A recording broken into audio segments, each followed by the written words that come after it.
нашему болгарскому синоду, высокопресвященнейшему митрополиту нашему Галатиону, пресвященнейшему Ферапонту, епископу Костромскому и Горичкому, благочестивому православному болгарскому народу и христолюбивым наше войство,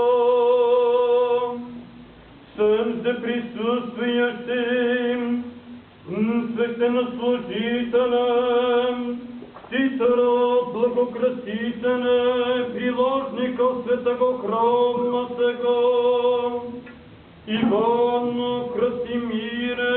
Румену, Александру, Николаю, Димитру, Бойко, Георгию, Димитру, Стефану, Димитру, Радки, Стефана, Петю, Антонию, Христу, Георгию, Петю, Николаю, Михаилу, Антону, Петю, Александру, Севданини, Петру, Бойко, Илко, Ивану, Милени, Марии, Валентину,